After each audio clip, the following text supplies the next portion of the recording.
ಒಂದು ಬಾಳೆಹಣ್ಣಿನ ಅಂಗಡಿ ನೋಡಿದೆ. ಆ ಬಾಳೆಹಣ್ಣಿನ ಅಂಗಡಿಯವನು ಬಾಳೆಹಣ್ಣು ಮಾರ್ತಾ ಇದ್ದಾನೆ. ಕೇಳಿದೆ ಕೆ ಜಿಗೆ ಎಷ್ಟು ಅಂತ. 50 ರೂಪಾಯಿ ಅಂತ ಹೇಳ್ದ ಅವನು.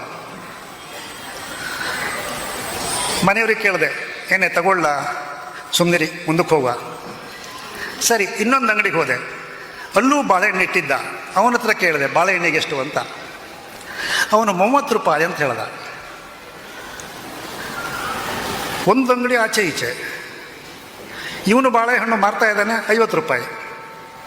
ಪಕ್ಕದಲ್ಲೇ ಇವನು ಅಂಗಡಿಯಲ್ಲಿ ಬಾಳೆಹಣ್ಣು ಮಾರ್ತಾ ಇದ್ದಾನೆ 30 ರೂಪಾಯಿ. ಇದು ಹೇಗೆ ನನಗೆ ಗೊತ್ತಾಗಲಿಲ್ಲ. ಒಂದು ನಿಮಿಷ ನೀನು ಇಲ್ಲೇ ಇರುವಂಥ ಹೆಣ್ತಿನ ಬಿಟ್ಟು ವಾಪಸ್ ಅವನು ಮೊದಲ ಅಂಗಡಿಗೆ ಹೋದೆ. ಅಲ್ಲಯ್ಯ, ಅವನು 30 ರೂಪಾಯಿಗೆ ಬಾಳೆಹಣ್ಣು ಮಾರುವಾಗ ನಿನ್ನ ಪಕ್ಕದವನು ಇಂಥ ಸ್ಪರ್ಧಾ ಯುಗದಲ್ಲಿ 50 ರೂಪಾಯಿ ಅಂದರೆ ನಿನ್ನ ಬಾಳೆಹಣ್ಣು ಯಾರು ತಗೊಳ್ತಾರೆ ಮಾರೆ ಅಂತ ಕೇಳಿದ್ದಕ್ಕೆ ಅವನು ಏನು ಹೇಳ್ದ ಗೊತ್ತಾ? ನಾನು ಬಾಳೆಹಣ್ಣಿನ ಇಡೀ ಗೊನೆ ಇಟ್ಟುಕೊಂಡೇ ಮಾರ್ತಾ ಇದ್ದೇನೆ. ನೀವು ಹಣ್ಣು ಕೇಳಿದ್ರೆ ಬಾಳೆಹಣ್ಣಿನ ಗೊನೆಯಿಂದ ಕಿತ್ತು ಕೊಡ್ತೇನೆ. ಅವನದು ಅದೆಲ್ಲ ಉದುರಿ ಕೆಳಗಡೆ ಬಿದ್ದಿರೋ ಹಣ್ಣು ಅಂತಂದ. ನನಗೆ ಒಮ್ಮೆಗೆ ಬಿಸಿ ನೀರನ್ನು ಹೀಗೆ ಚೋಕಿದಾಗ ಆಯಿತು. ಯಾಕೆ ಹೇಳಿ? ಸಮಾಜದಲ್ಲಿ ಎಲ್ಲರ ಜೊತೆಗೆ ಇದ್ದರೆ ಬೆಲೆ ಜಾಸ್ತಿ. ಇಲ್ಲ, ನಾನು ನನ್ನ ಹೆಂಡತಿ ಮಕ್ಕಳು ಅಂಥೇಳಿ ನೀವು ಈ ಉದುರಿ ಹೋದ ಬಾಳೆಹಣ್ಣು ಥರ ಬೇರೆ ಬೇರೆ ಇದ್ದರೆ ಕೆ ಜಿಗೆ 30 ರೂಪಾಯಿ.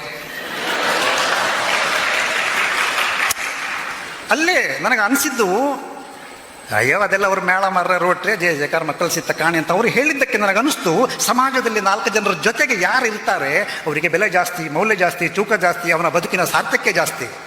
ನಾನು ನನ್ನ ಹೆಂಡತಿ ಮಕ್ಕಳು ನನ್ನ ದುಡ್ಡು ಅಂದರೆ ಅದು ಅವನಿಗೆ, ಅವನ ಕಂಪೌಂಡಿಗೆ ಆಯಿತು, ಅವನ ಕೆಲಸದವರಿಗೆ ಆಯ್ತು ಅಲ್ವಾ?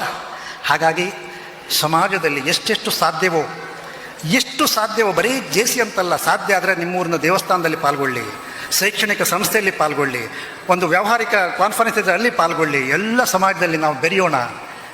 ಬೆರೆತಾಗ ನಾನು ಯಾರು ಅಂತ ಗೊತ್ತಾಗತ್ತೆ. ನನಗೂ ಕೂಡ ನಾನು ಯಾರು ಅಂತ ಗೊತ್ತಾಗಿದ್ದು ಈಗ ಊರು ತಿರುಗ್ತಾನೆ. ನಾನು ಉಪ್ಪುಂದದಲ್ಲಿ ನನ್ನ ಮನೆಯಲ್ಲಿದ್ದಾಗ ನನ್ನ ಅಪ್ಪ ಅಮ್ಮ ನನಗೆ ಭಾಳ ಕೊಂಗಾಟ ಮಾಡ್ತಾಯಿದ್ರು. ತುಂಬ ನಾನೇ ಬಸ್ ಸ್ಟ್ಯಾಂಡಿಗೆ ಬಂದರೆ 10-15 ಜನ ಎಲ್ಲರೂ ಬಸ್ ಹತ್ತಲಿ ನಿಂತಿದ್ದಾರೆ, ಅವರಲ್ಲಿ ನಾನೊಬ್ಬ.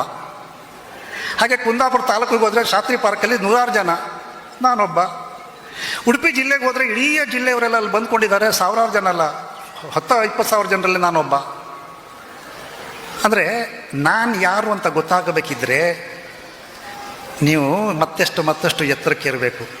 ಆ ಎತ್ತರಕ್ಕೆ ಇರಿದಾಗ ನಿಮಗೆ ಪಕ್ಷಿ ನೋಟ ಎಲ್ಲ ಗೊತ್ತಾಗತ್ತೆ. ಹಾಗಾಗಿ ಹೇಳಿದೆ, ಸಮಾಜದೊಂದಿಗೆ ಬೆರೆತಾಗ ನಿಮ್ಮ ನ್ಯೂನತೆಗಳು ಅರ್ಥ ಆಗತ್ತೆ, ನಿಮ್ಮ ದೌರ್ಬಲ್ಯಗಳು ಅರ್ಥ ಆಗುತ್ತವೆ, ಅದನ್ನು ತಿದ್ದಿಕೊಳ್ಳಿಕ್ಕೆ ಅನುಕೂಲ ಆಗುತ್ತೆ. ಮನೆಯಲ್ಲಿ ಪೊಂಗಾಟವೇ, ನೀವಿಬ್ಬರೇ ಇದ್ದರೆ ಅವಳಿಗೆ ನೀವು ಅವಳಿಗೆ ಪ್ರೀತಿ ಮಾಡಿಕೊಂಡು ನೀವು ಲೈಫ್ ಸಕ್ಸಸ್ ಅನ್ಬೇಕೇ ಬಿಟ್ಟರೆ, ಹೊರಗಡೆ ಬಂದಾಗ 4 ಜನರ ಜೊತೆಗೆ ಅವರು ನಿಮಗೆ ಮಾನ್ಯತೆ ಮಾಡ್ತಾರಾ, ಮಾಡೋದಿಲ್ವಾ? ಯಾರು ಯಾರಿಗೆ ಮಾನ್ಯತೆ ಮಾಡ್ತಾರೆ ಅಂತ ಹೇಳಿದ್ರೆ, ಮೊದಲು ಪಾರದರ್ಶಕ ಬದುಕಿನವರಿಗೆ ಮಾನ್ಯತೆ ಮಾಡ್ತಾರೆ, ಅತ್ಯಂತ ಪ್ರಾಮಾಣಿಕರಿಗೆ ಮಾನ್ಯತೆಯನ್ನು ಮಾಡ್ತಾರೆ, ಪರಿಶುದ್ಧವಾದ ಮನಸ್ಸುಳ್ಳಂಥವರಿಗೆ ಪ್ರಾಮಾಣಿಕನ ಮಾಡ್ತಾರೆ, ನಿಸ್ವಾರ್ಥವಾಗಿ ಯಾರು ತ್ಯಾಗ ಸಹನೆಯಿಂದ 4 ಜನರ ಜೊತೆಗೆ ಬೆರೀತಾರೋ ಅವರನ್ನು ಮಾನ್ಯ ಮಾಡ್ತಾರೆ.